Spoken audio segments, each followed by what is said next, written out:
Olá, pessoal. Olá, tudo bem?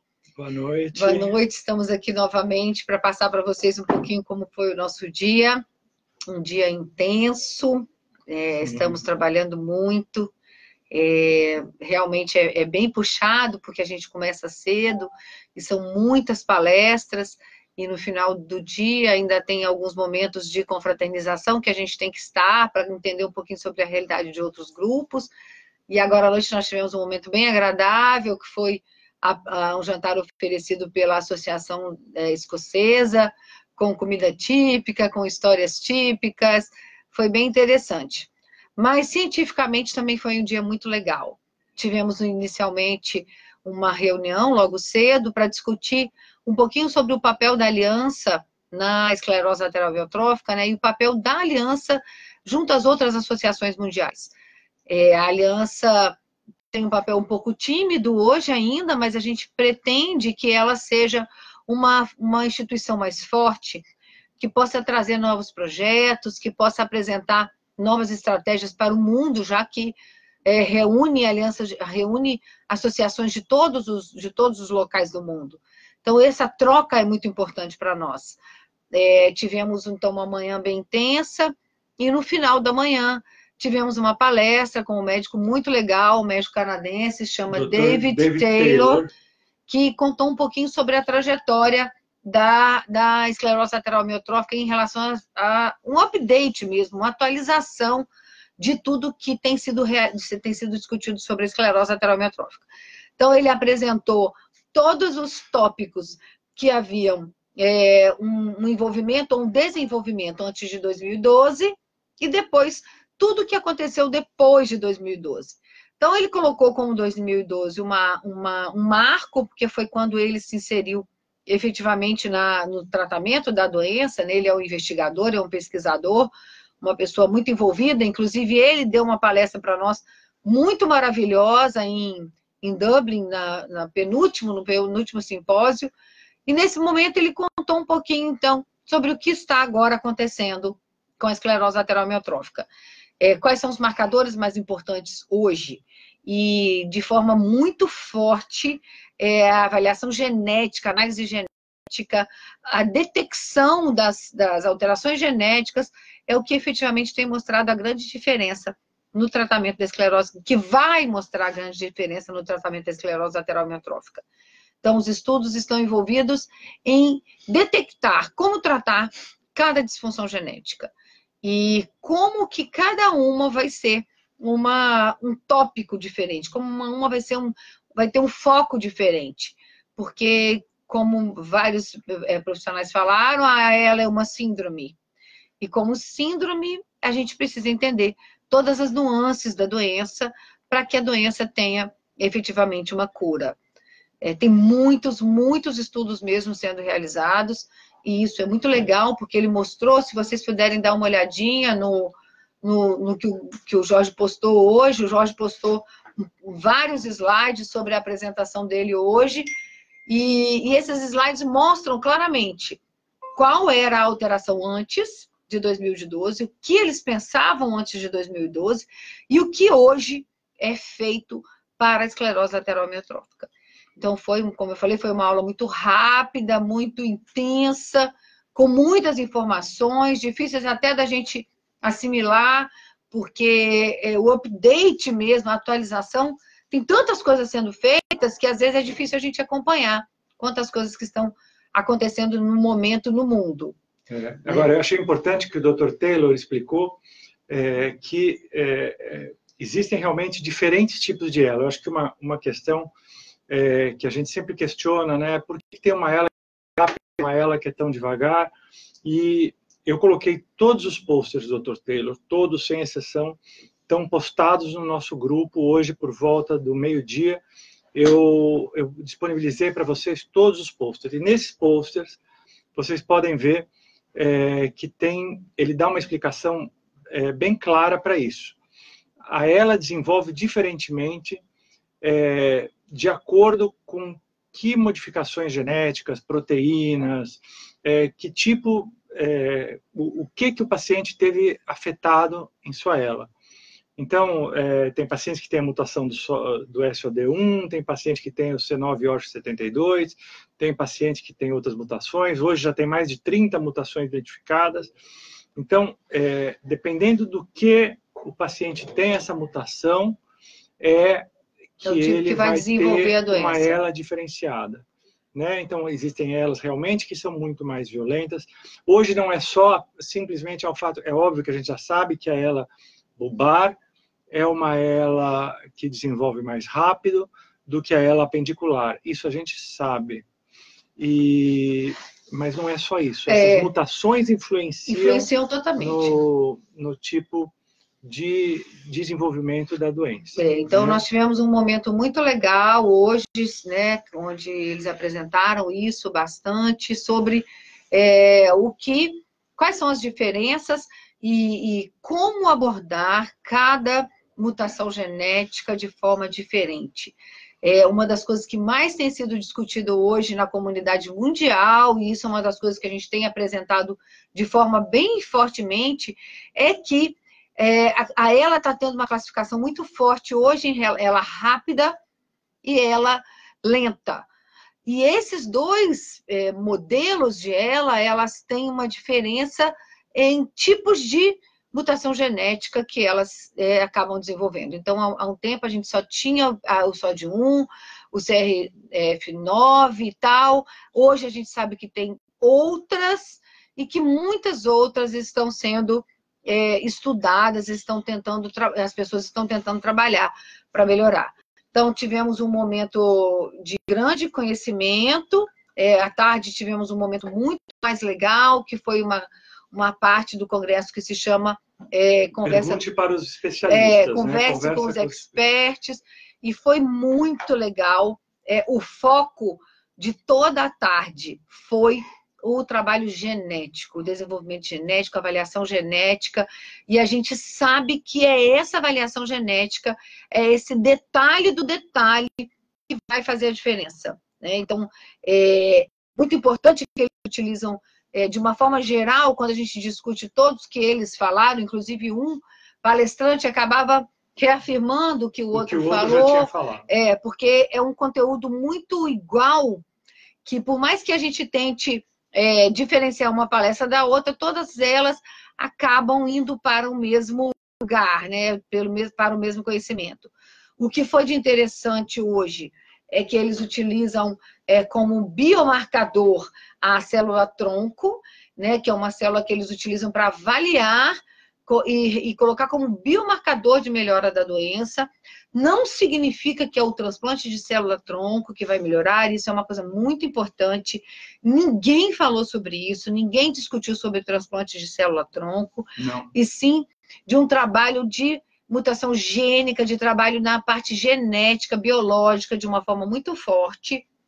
Inclusive, trabalhando mesmo, teve uma palestra muito maravilhosa desse médico, também de uma equipe de Londres, que foi o mesmo grupo que falou sobre a célula-tronco.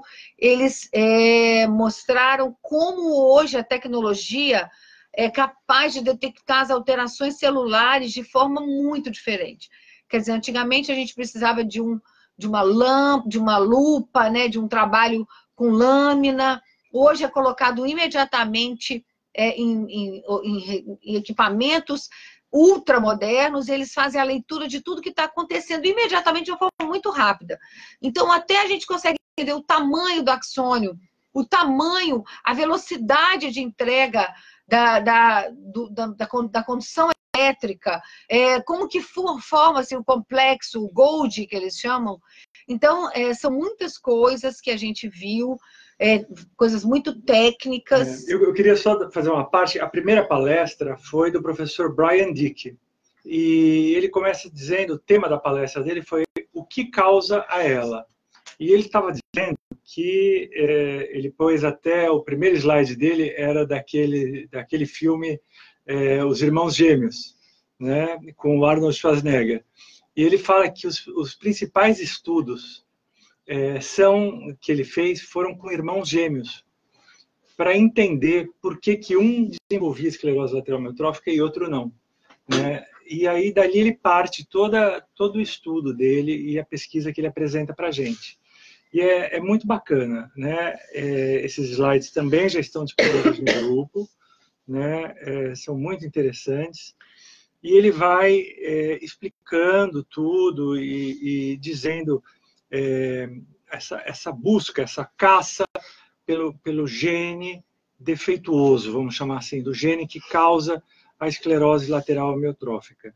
A importância do projeto MIND, quase todos eles destacaram isso, na busca para a cura da doença, onde você tem... Já tem hoje, né, catalogado uma quantidade enorme. Já tem mais de 10 mil genes catalogados. Genomas inteiros Isso. catalogados, mas o projeto deve chegar em 2019 com 22.500 genomas catalogados, estudados. Isso dá números para eles entenderem especificamente o que está acontecendo, né? Por que esses pacientes, o que tem de alteração, de defeito nesse tipo de paciente. Então, esse projeto MIND, ele tem dado subsídios para a pesquisa, então acabou sendo um projeto muito amplo e que direcionou para muitas coisas na própria esclerose lateral amiotrófica. E todos eles, aqui eu estou falando do primeiro deles, que também falou a mesma coisa. Essa correção do gene, você pode fazer através da terapia antissense, que é a terapia genética, a terapia gênica, que a gente chama. Então, o gene tem um defeito e você, através de uma terapia antissense, que se fala, você vai lá, aplica o medicamento e você consegue corrigir o gene. Isso é o que já está sendo feito com resultado de cura nos pacientes de AMI, que são aquelas crianças... Não Spinraza. Não é o Spinraza, é o modelo do Spinraza. Já é um medicamento que já está aprovado, que vai sair em 2019. Isso. Que com uma dose única, você cura o paciente de AMI, né? E ela ainda não existe, porque no caso da AMI é uma mutação só, é um gene. Então você corrige aquele gene e resolveu o problema. Na ELA, eles já identificaram 30 mutações genéticas e não são só essas, pelo visto tem mais, por isso que o projeto MIND é tão importante. Então eles precisam entender quais são as mutações, por que uns têm uma, outros têm outras, outros têm 2, 3, 4, enfim. Tem todo esse entendimento que precisa para poder encontrar... Isso acaba mostrando novamente como é difícil se chegar na cura, né? Como é difícil encontrar uma cura específica para a doença. É muito legal quando a doutora, como que é o nome dela, que deu a terceira palestra? A última. Que ela foi muito legal e ela fala o seguinte, uma das coisas mais importantes que eu acho que ficou como um marcador é que, assim, a doença, ela é uma doença de humanos.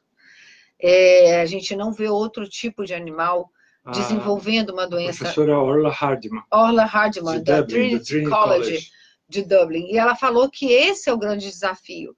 Porque quando eles fazem o trabalho, vão tentar trabalhar no rato, eles desenvolvem a doença no rato. Então, os medicamentos acabam tendo um bom resultado no rato, mas quando transportado para o humano, a resposta já não é a mesma.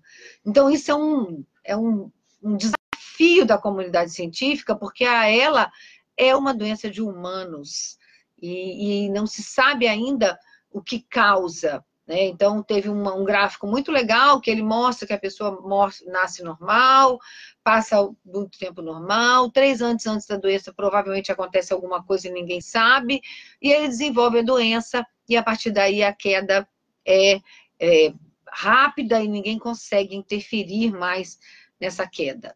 Então, eu acho que é muito legal, existe realmente um grande número de estudiosos hoje envolvidos na ELA e que tem dado uma esperança para nós. Na verdade, todos os palestrantes de hoje, que foram palestrantes muito renomados, que falaram para as associações, eles colocaram bem claramente que a esperança está muito próxima, né? Que o resultado está muito próximo, que eles estão chegando cada vez mais perto do que e de como atacar a doença. já entenderam que ela é uma doença sindrômica, multifatorial, e que ela não pode ser olhada apenas por um ângulo. São vários ângulos, e esses ângulos têm que ser divididos para ser atacados de formas diferentes. Um outro trabalho apresentou vários projetos que estão sendo realizados, entre eles o projeto Aroma, né, que é do... A Broma ou Aroma? Adore, que é o projeto onde eles estão desenvolvendo o edaravone, comprimidos via oral, e a gente acredita que isso não vai demorar. Aliás, nós acreditamos que isso vai ser muito rápido, porque como o edaravone tem dado respostas, esse trabalho, né, na verdade, o edaravone tem sido uma dos pontos, né, das chaves. E também explica por que, uma coisa que às vezes os pacientes nos questionam, mas o Riluzol faz efeito para um, para o outro não faz nada. Tem paciente que o edaravone funciona, para o outro não faz nada. É exatamente por isso. Depende da mutação que a pessoa tem, depende de N coisas. É por isso que, às vezes, um medicamento é bom para um, para o outro não funciona. O edaravone, a gente tem visto no Brasil, no grupo, a gente percebe isso claramente.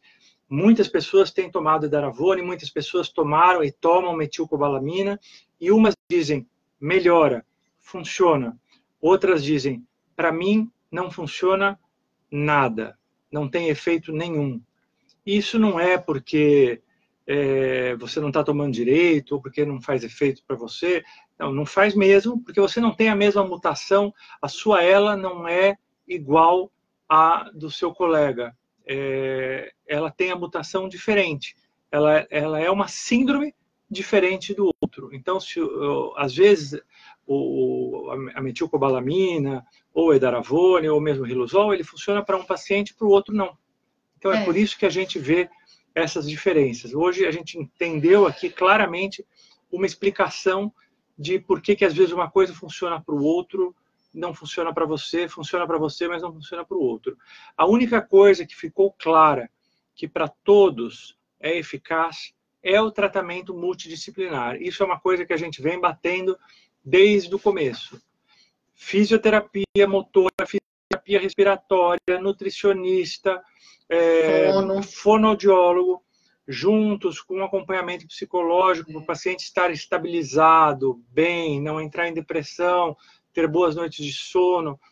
Tudo isso é importante, é extremamente importante e é eficaz. Inclusive, os marcadores da doença, considerando como biomarcadores da doença, uma delas é a capacidade vital, que é avaliada diretamente, quer dizer, a manutenção dessa capacidade pulmonar por mais tempo é um marcador importante de evolução da doença. E eles colocaram isso como capacidade vital, como a própria avaliação da LSFRS-R, que eles também avaliam e que faz parte de uma avaliação do dia a dia. Como eu falei, a gente precisa avaliar mesmo, mais coisas estão sendo estudadas, então hoje a gente sabe que o que vai levar em conta é o tipo de ELA, se ela é rápida, se ela é lenta, e o que nós vamos, qual vai ser o foco do tratamento para cada um. Por isso que a avaliação genética é que vai ser a grande diferença no tratamento de cada um. A gente espera que o Brasil rapidamente disponibilize para nós todas essas avaliações, né, avaliação de DNA e tal, para que a gente possa entender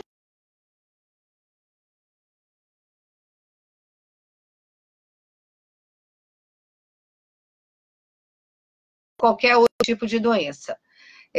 Esse hoje foi um dia, como eu falei para vocês, um dia intenso, de muitas informações importantes, mas realmente são informações mais genéricas, né, e mais, assim, médicas mesmo. Amanhã vamos fazer parte de um fórum profissional, o dia todo ouvindo sobre coisas mais práticas, sobre o uso do umbu, máquina de tosse, e é um fórum mais profissional. E logo depois de amanhã começa efetivamente o simpósio com todas as discussões. Então, amanhã teremos as novidades do que foi falado de forma prática. E também temos amanhã uma importante reunião da UNELA, com novidades que a gente vai trazer para vocês aqui também amanhã, no final do dia, Isso. junto com as informações do fórum profissional. Sim. Amanhã teremos uma reunião muito importante que vai acontecer para o grupo da UNELA, com pessoas de fora, né, com um grupo de pesquisadores muito conhecidos no mundo, e estamos tendo as pessoas estão começando a enxergar o Brasil de uma forma muito diferente, e o Brasil e a UNELA, né, porque essa união acabou nos dando força, porque todos nos olham de forma diferente quando veem que temos 8 países envolvidos em uma união e que o grupo para trabalhar com trials, né, e outros estudos podem acontecer, já que nós estamos com um número bem maior. Porque o pessoal realmente no mundo, os pesquisadores, os cientistas, eles não consideram o Brasil não é grande coisa, mas quando a gente fala que a América Latina toda tem um número de pacientes superior ao dos Estados Unidos, aí eles param e lembram que a gente é um mercado consumidor igual ou maior que o dos Estados Unidos. E aí a gente passa a ser interessante. Então, os pacientes do Brasil passam a ser interessantes também. Isso. Então, eles nos olham diferente. Então, agora a gente vai responder um pouquinho essas perguntas, né, Cris? Ali eu vi que o Cássio perguntou, eu tenho ela, muito lenta, né? Faz 6 anos, não usa tráqueo, nem sonda. Então, provavelmente você tem uma ela lenta e a gente não sabe ainda, né, quais são os desfechos disso, Cássio. Nós estamos... agora a gente precisa saber delimitar efetivamente qual é a sua mutação genética, porque é essa que vai mudar um pouco o desfecho. A gente não sabe ainda qual a mutação genética que é rápida e nem qual a mutação genética que é lenta. No simpósio nós vamos ter um trabalho, uma apresentação só sobre isso, sobre, né, ela lenta e ela rápida, e aí nós vamos ter todas essas informações para passar para vocês. Hoje foi uma aula muito, como eu falei, muito voltada para marcadores biológicos mesmo, e no final, o que ficou para nós como mensagem foi isso. Eu acho que não tem muito o que a gente enriqueceu hoje, mas sabemos que algumas coisas estão cada vez esclarecendo mais, né? Por que uns não aceitam, como o Jorge falou, o medicamento não dá certo, por que outros a gente não consegue segurar o paciente, o que há, né, que uma terapia dá certo para um e não dá para o outro, e ainda não deu. E outra coisa, Cássio, é que o Ibudilast, a gente vai ter o trabalho do Ibudilast no simpósio. Hoje não foi falado nada. Tem sim alguns trabalhos sendo feitos com hipertrofia, alguns medicamentos que vão causar hipertrofia, e provavelmente o Ibudilast vai entrar nesse grupo, mas a gente vai ouvir isso no próximo encontro, né, depois de amanhã. Então, teremos outras informações para vocês em outros dias. E também, como o Arthur colocou, que a gente precisa mesmo, né, nós precisamos de uma equipe coesa, de uma equipe que fale a mesma língua, né, que prepare o paciente, que deixe o paciente bem, e tivemos oportunidade de ter outras pessoas aqui, portadoras, e muito bem assistidas, e a gente gostaria que o Brasil também tivesse... Eu acho que uma briga que nós vamos ter para o futuro é que esses exames genéticos acabem sendo encampados pelo SUS. Se não hoje, mas para daqui a 1, 2, 3, 4, 5 anos na frente, que eles sejam encampados pelo SUS. Porque vai chegar uma hora, eu não sei se a Alessandra concorda comigo, mas pelo que eu assisti hoje, pelo que eu vi, tem países já dos Estados Unidos, alguns países da Europa, que já têm catalogado os pacientes por tipo de mutação. Então, eu tenho tantos pacientes com mutação C9orf72, eu tenho tantos pacientes com TRP43, eu tenho tantos... Nós no Brasil não temos ideia. Não sabemos. São raríssimos os pacientes que já foram a um neurologista, que pediu para fazer exames e que os pacientes tiveram condição de fazer esse exame e alguns médicos não sabem nem o que fazer com esse resultado. Então, mas vai chegar uma hora que os medicamentos vão servir de acordo com esse catálogo, essa categoria de resultados. Isso mesmo. Então, vai ser importante num futuro próximo ou até de médio prazo que os pacientes tenham essa informação nas suas mãos para poderem ser tratados. Como eu falei, pode não ser agora, mas daqui a 5 anos, talvez seja importante. Então, talvez seja uma briga para começar hoje, para que daqui a 5 anos isso esteja encampado pelo SUS. É verdade. Né? Eu vejo isso como uma coisa isso é muito importante. forte mesmo. Eu acho que nós precisamos buscar isso, e enquanto isso, o caminho é esse, né? Ser bem cuidado, ser bem tratado, ter um bom acompanhamento profissional, de profissionais que entendam da doença. E se nós conseguirmos isso, né, se nós conseguirmos montar um grupo coeso de cuidado, já vai ser um grande avanço nosso. E realmente, como o Jorge falou, a gente precisa buscar que o governo passe para nós esse suporte, porque nós não vamos mais falar que ela é lenta ou ela é rápida. Nós vamos tratar cada uma com a sua mutação. Na nossa página, provavelmente, assim que eu retornar, nós vamos colocar no nosso site uma aba só sobre artigos científicos. Então, eu vou pegar todos esses artigos que foram colocados, artigos super atualizados, 2018 agora, e vai estar lá, para que as pessoas que queiram ler, eu sei que às vezes são termos técnicos, mas tem muitos profissionais aqui, né? E que esses profissionais vão entender aquilo tudo que a gente está falando. Então, vale a pena esses dados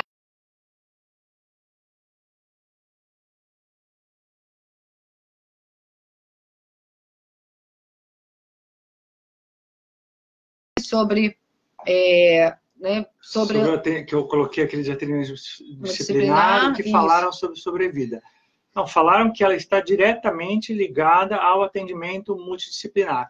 Foi uma passagem rápida que a segunda médica, agora me faltou o nome dela, falou, mas ela falou isso, que é extremamente importante o atendimento multidisciplinar, que está ligada à sobrevida do paciente, foi o que eu falei agora há pouco.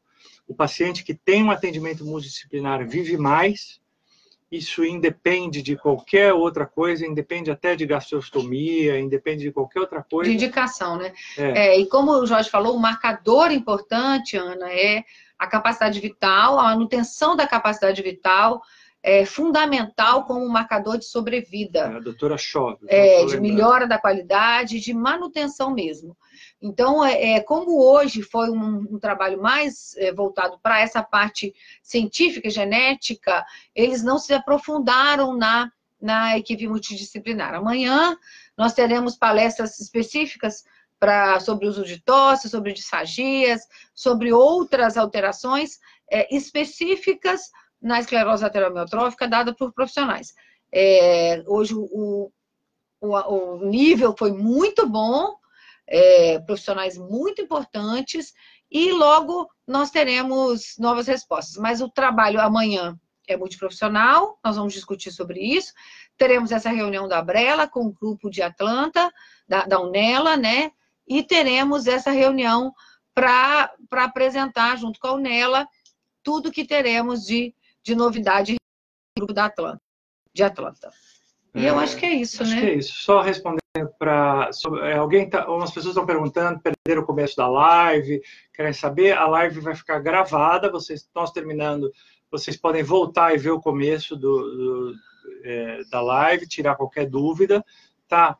Hilda, os exames genéticos podem ser feitos no Brasil e no exterior, eu acho que precisa só de pedido médico, eu não sei como é que funciona, mas podem ser feitos no exterior, em centros de esclerose lateral amiotrófica. Um dos maiores centros de referência é o Emory Center em Atlanta.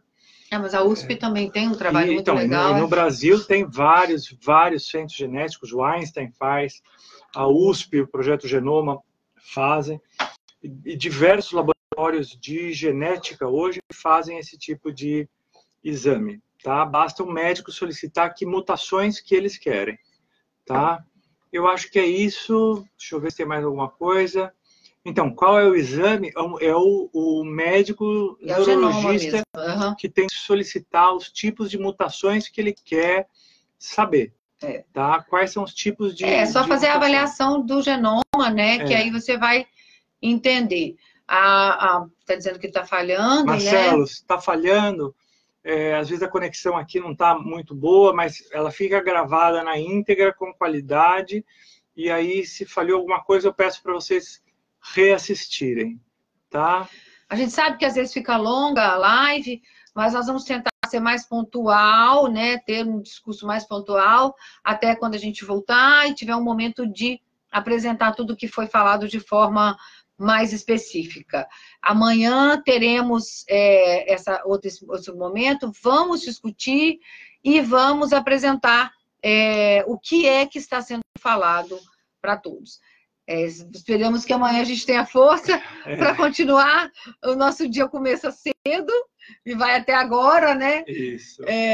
Ainda não conseguimos nem passear um pouquinho por Glasgow para conhecer, mas vale a pena porque a gente sabe que a gente está trazendo para vocês o que o mundo está discutindo sobre ela. Bem, é isso, gente. Olha, várias pessoas mandaram beijo, boa noite, agradecimentos. Não deu para responder nenhuma, já passaram de 30 minutos. Nós realmente estamos cansados, todos os dias acordando antes das 6, 6h30 da manhã, já são 10h30 da noite aqui. Nós vamos descansar agora, porque amanhã temos mais um longo dia, com dois eventos grandes, um fórum de profissionais e outro, uma reunião da UNELA importante, com várias pessoas de fora que estão vindo para falar conosco, e a gente tem que estar descansados aí para esses 2 encontros importantes. Um grande beijo em todos vocês e até amanhã com mais novidades. Até amanhã, gente. Um beijo. Tchau, beijo.